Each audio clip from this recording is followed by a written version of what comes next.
அவர்களது பூர்வ புண்ணியத்தின் அடிப்படையில்தான் அவர்களின் குணங்களும் செயல்களும் இருக்கும். அது உடன் பிறந்தவர்களாக இருந்தாலும், நண்பர்களாக இருந்தாலும், கணவன் மனைவியாக இருந்தாலும், பெற்ற குழந்தைகளாக இருந்தாலும், பேரன் பேத்திகளாக இருந்தாலும், எந்த உறவுகளாக இருந்தாலும் அவர்களது பிறவி குணம் ஒருபோதும் மாறாது. எதை செய்ய வந்தார்களோ அதை செய்வதுதானே அவர்களின் விதி.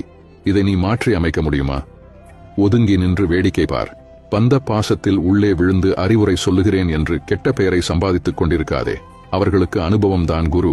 செயற்கையாக ஒரு குணத்தை உருவாக்கி உன்னிடம் அன்பை காட்டினாலும் தான் யார், தன் குணம் என்ன என்பதை ஒரு நாள் வெளிப்படுத்தி விடுவார்கள். எதையும் ஏற்றுக்கொள்ளும் பக்குவத்தோடு இருந்து கொள்ள பழகிக்கொள். நாம் வந்து போகும் உலகத்தில் பிறந்திருக்கிறோம். அவரவர்களுக்கு என்ன வேஷம் கொடுக்கப்பட்டிருக்கிறதோ அதைத்தான் செய்து கொண்டிருக்கிறோம். எல்லையில்லாத அன்பை வைத்திருந்தேன், என்னை ஏமாற்றி விட்டார்கள் என்று புலம்பிக் கொண்டிருக்காதே. கடலுக்கும் ஒரு எல்லை வைத்திருக்கிறான் கடவுள். நீ உன்னை எப்படி வைத்துக் கொள்ள வேண்டும்